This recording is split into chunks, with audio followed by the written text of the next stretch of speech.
Salut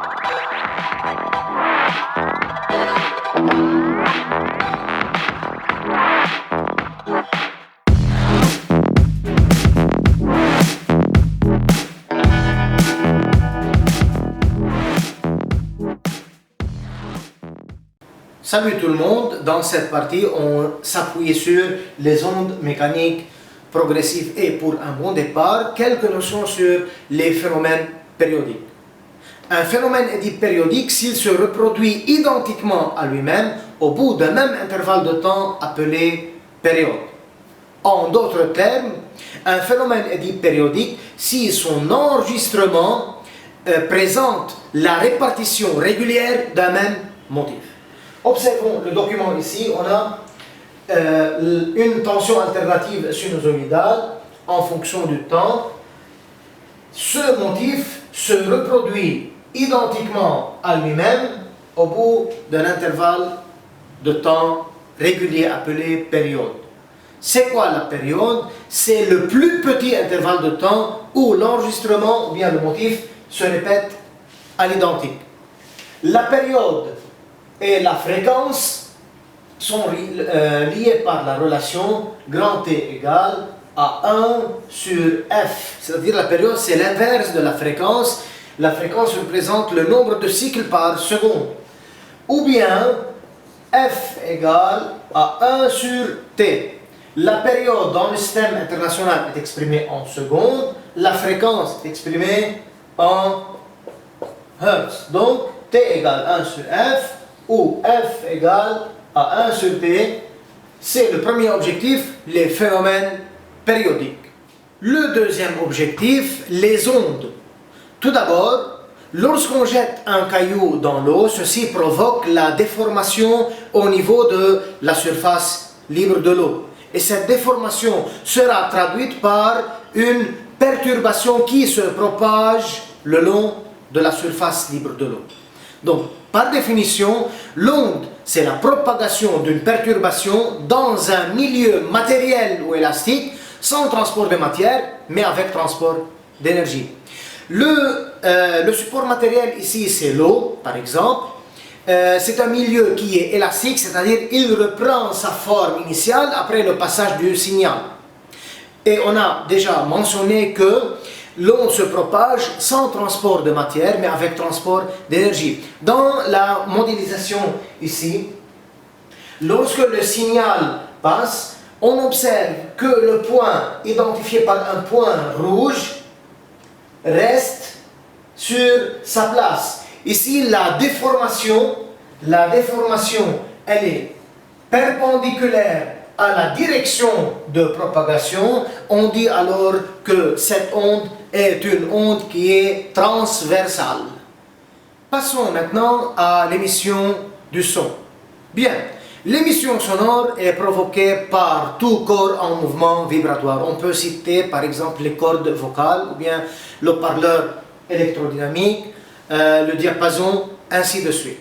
Donc, haut-parleur électrodynamique, il est composé par un aimant, une bobine placée à l'intérieur de l'aimant. Cette bobine, elle est attachée à la membrane de l'haut-parleur. Donc, comment fonctionne un tel haut-parleur? Lorsqu'on relie un haut-parleur électrodynamique à un générateur GBF délivrant une tension alternative sinusoïdale appelée tension excitatrice. Ainsi, un courant qui est alternatif sinusoïdal. Ce courant traverse la bobine. La présence simultanée du champ magnétique qui provient de l'aimant et du courant électrique produit une force de la place appelée force électromagnétique. Cette force fait dévier la bobine dans un sens et dans un autre selon le sens variable du courant.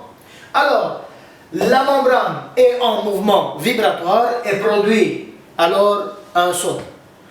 L'onde sonore, c'est une onde qui se propage par une suite de compression et de dilatation des molécules d'air. Alors, c'est une onde qui est longitudinale puisque la déformation, elle est parallèle à la direction de propagation.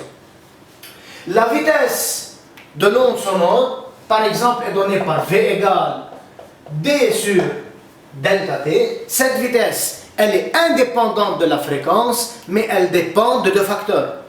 Elle dépend du milieu où se propage l'onde sonore, par exemple l'eau dans l'air, etc. Elle dépend aussi de la température.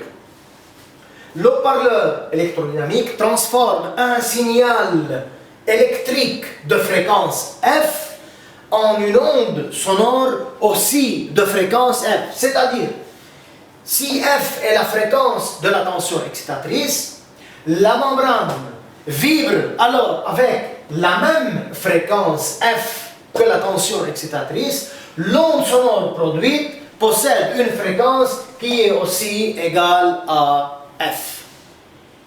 Arrivons maintenant au dernier objectif, la réception du son, le microphone électrodynamique. Le microphone électrodynamique est formé par un aimant, une bobine qui est placée à l'intérieur de l'aimant.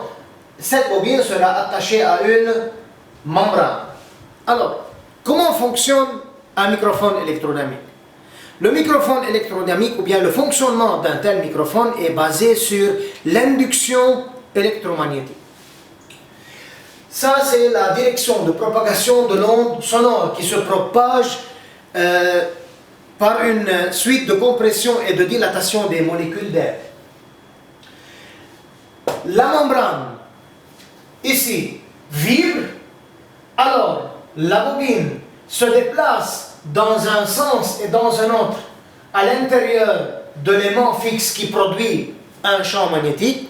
Alors, le déplacement de la bobine à l'intérieur d'un champ magnétique produit un courant induit, un courant qui sera appelé un courant qui est induit. C'est pour cela le fonctionnement d'un tel microphone, on dit qu'il est basé sur le phénomène d'induction électromagnétique. Si on relie le microphone électrodynamique à un oscilloscope, on observe une tension alternative sinusoïdale. Par suite, le microphone électrodynamique transforme l'onde sonore de fréquence F en un signal électrique de même fréquence F et la membrane vibre avec la même fréquence F.